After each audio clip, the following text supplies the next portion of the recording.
Porque a perna encaixa aqui. Se você levanta aquilo, a perna estica, esse ângulo abre. E se você põe uma garupa muito inclinada, você vai ter que, de uma certa forma, aumentar o ângulo. E quando você perde esse ângulo ideal, você perde qualidade de movimento. O ângulo aqui, os ângulos têm que ser ideais para poder fazer a elevação do membro, depois a extensão do membro, depois a força, ou seja, a propulsão para trás. Se o animal já está assim, excessivamente, que nesse caso aqui, ou se ele está com ângulos muito abertos, tudo isso vai dificultar essa região. Melhor o ângulo aberto que o ângulo fechado. Esse ângulo aberto, por exemplo, em animais de corrida, ele é até desejado, ele aumenta a velocidade. Esse ângulo está relacionado com velocidade. Esse ângulo aqui pode ajudar no peso, que ele já está, né? Ele pode ajudar o animal a segurar peso. Nós queremos o cavalo de sela, que aguente um pouco de peso, que tenha um pouco de velocidade. O ângulo ideal para nós é o ângulo ligeiramente inclinado. Próximo. Tórax e abdômen, né? Essa égua eu gostei dela, achei uma égua interessante, campulina direitinho, toda na racial, muito proporcional, né?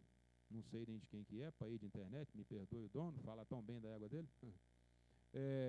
Ela tem proporções, exibe raça, ela tem definição de regiões, um animal musculado, né? E observe a garupa longa, a linha dorso-lombar boa, cerneira destacada, espádua destacada, mas eu gostei bem disso aqui. Para dar uma... o animal tem que ter tórax profundo e arqueado, né? Tem que ter profundidade, tem que ter arqueamento, porque é aqui que está o pulmão, é aqui que está o coração. Então, principalmente nas fêmeas, onde você tem que ter ventre. Cavalo de sela não pode ser galgo. Aquele animal que é acinturado, que isso aqui vem cá em cima, a ligação vem aqui em cima, aquele animal acinturado que não tem ventre, normalmente o animal que não tem ventre, ele não tem bom arqueamento. Se ele não tem bom arqueamento, o ventre prejudica muito a égua, né? Quando olhar cavalo de sela, lembrar, as nossas éguas hoje não estão parindo mais não, está todo mundo na transferência de embrião, né? Mas a verdade é que você tem que selecionar um animal que mais tarde ele pode precisar de parir. Então, toda fêmea você tem que olhar ventre. E você tem que olhar se ele tem um tórax profundo e arqueado. Esse tórax profundo e arqueado, até agora eu só falei do lado funcional do animal. Respirar, coração, o ventre para suportar uma prenhez. Mas quem monta num cavalo, ele sente logo se ele é bom de tórax. O cavalo que ele não tem arqueamento, não tem profundidade, você fica ali, a sua perna fica solta, você não tem aquela pega na perna, né? Você aperta a perna que o cavaleiro se aproxima do cavalo, ele entra em contato com o cavalo pela região das coxas, né? Você prende as coxas no cavalo. Quando o animal não tem arqueamento, você apertou ali, aquilo não te dá pega, né? E quando você monta num cavalo excessivamente arqueado, você monta, né? E você abre as pernas também e você se perde. Hoje eu fui montar uma vez num cavalo crioulo, vou falar a verdade, fiquei bem perdido. Um cavalo excelente de sela, de rédea, para aquilo que eles querem, mas muda a equitação da gente totalmente. Eles têm uma sela, ele já é um cavalo largo, né? Eles ainda põem aquele pelego por cima, e o bicho parece sabe esse touro mecânico que a gente vê em circo? O cavalo crioulo, se você mexer naquilo, ele dá uma rodada igual o touro mecânico. E você já monta com as pernas totalmente fora do seu eixo, né? Que eu estou acostumado a montar cavalo mais ou menos assim, né? Cavalo nosso de sela, você tem aquela pega debaixo das pernas. Quando você monta um animal muito fino, eu também fico meio perdido ali. Mas montei no cavalo crioulo, fiquei mais perdido, porque minha perna abriu uma quantidade, e quando eu fiz assim na rédea, deu uma... É igual o touro mecânico. Eu só não caí, porque quando eu montei, um peão olhou para mim e falou assim, doutor, quando eu olhei, ele falou assim, quando ele espina, a gente cai. Ele não falou para mim que a gente corre risco de cair. Ele foi muito claro. Quando ele espina, ele era peão da raça que eu lidava, que era de sela. Quando ele espina, a gente cai. Aí aquilo me serviu, né? Então, ao invés de botar ele mesmo para dar aquela espinada, eu já fui lá e puxei. Foi a minha sorte, que eles vão igual um touro mecânico. Se botar um bicho daquele para montar para vocês, toma cuidado que a gente cai, literalmente cai. Então, o tórax também é importante na hora que você monta, a sela se acomoda melhor, a descida de perna do cavaleiro também é melhor. Próximo.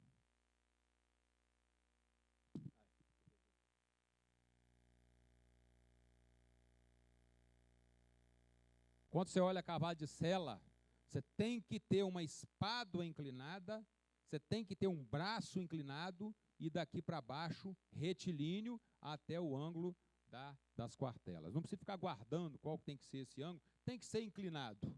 Tem gente que mede esses ângulos aqui e acaba casqueando um cavalo que está anos com os ângulos errados, ele casqueia em cima daquele ângulo que ele acha ideal e estoura um animal, né? Então o cavalo tem que ter ângulos inclinados, inclinado de espado, inclinado de braço, aqui reto e novamente a inclinação da região da quartela. Isso vocês vão ver em funcionamento daqui a pouco. Cavalo que, olha bem, esse ângulo tem que existir, porque durante a dinâmica esse ângulo vai abrir. Se você selecionar um cavalo com essa espádua reta, como é que ele vai abrir na dinâmica? Então encurta a passada. Então cavalo de sela tem que ter ângulo na espádua, essa articulação escapulomeral tem que ter esse ângulo aqui, ó, mostrando a inclinação da espádua e a inclinação do braço. Por quê? Porque durante a dinâmica, esse ângulo, ele vai distender, ele vai abrir esse ângulo. Se ele já for um ângulo aberto, se a espádua for em pé, esse ângulo já não vai ser aberto.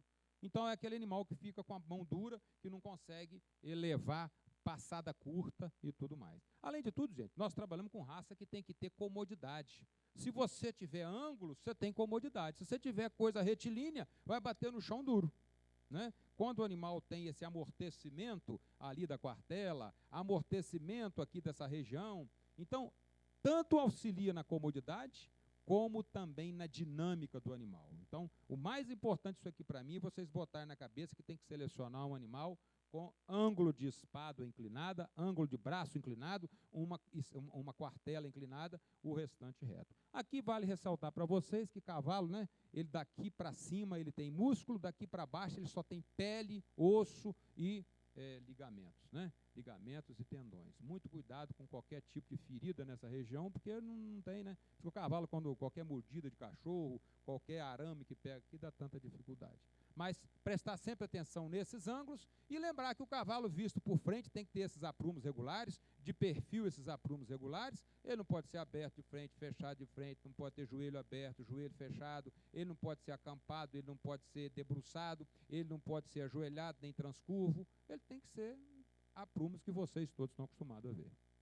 Próximo. A mesma coisa de posteriores. Ângulos de posteriores. Ele é mais fácil de ver do que os ângulos de anteriores. Se você correr uma linha na região da garupa, no final da garupa, e se essa linha margear o jarrete, margear o boleto e cair num ponto atrás do casco, dificilmente o animal não vai ter um ângulo bom. E esses ângulos bons se fazem aqui, né? O ângulo do fêmur, o ângulo do joelho, depois o ângulo da tíbia com o jarrete, o ângulo do jarrete, o ângulo da tíbia com o metatarso, tá vendo? Então o cavalo ele tem que ter também esses ângulos de posteriores aqui, ó. Novamente uma quartela inclinada, menos inclinada que a quartela de anterior, mas ainda inclinada. E se você descer uma linha daqui da garupa do animal, se essa linha estiver margeando o jarrete, margeando o boleto, entendeu? Normalmente o animal tem bons ângulos posteriores. Pode observar o contrário. Ah lá, aqui está bom. Se o animal teve garupa derreada, fechou muito esse ângulo, a linha já não passa. Se o animal, por algum motivo, tiver o ângulo muito aberto da região esse aqui é o que a gente chama de jarrete de Nelore, né? Perna de frango, se tiver isso aqui também a linha se afasta. Se o animal for sobre si, se ele for acampado, tudo isso, essa linha não vai ficar tão boa igual essa.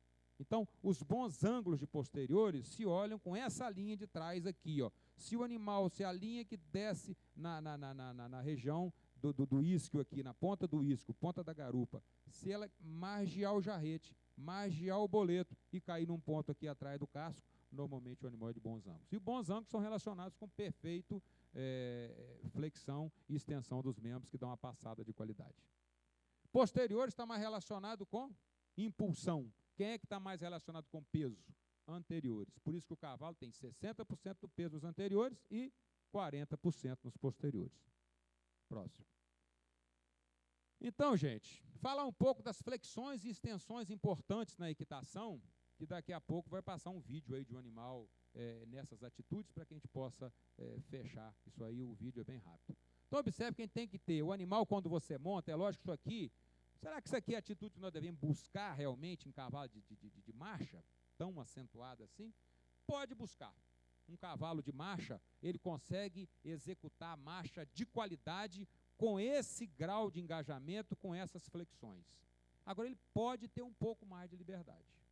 Esse aqui é uma flexão máxima. Quando você tem esse perfil do cavalo reto, é o máximo que a gente permite para cavalo de marcha. Para cavalo de adestramento, não. Ele pode até passar dessa linha aqui, ó, que ele ainda está de boa flexão, não está? Agora, para cavalo de marcha, se ele estiver nessa atitude, com o perfil fazendo 90 graus com o solo, ele ainda consegue executar a marcha com qualidade. Sendo que a gente permite, desse nível, até uma ligeira liberdade no conjunto de frente. Por quê? Quanto mais você reúne esse conjunto, mais você encurta o andar. Quanto mais você alonga esse conjunto, mais você alonga o andar. Então, como é que um cavalo galopa? É com o pescoço distendido, totalmente estendido, e o bicho vai galopando. Quando você vai reunindo, o cavalo chega a dar piafé, né? Aquele cavalo no máximo grau de reunião, aquele posterior lá dentro da massa mesmo, aquele cavalo ele começa até a subir. Ou seja, ao invés dele ir para frente, ele foi para cima.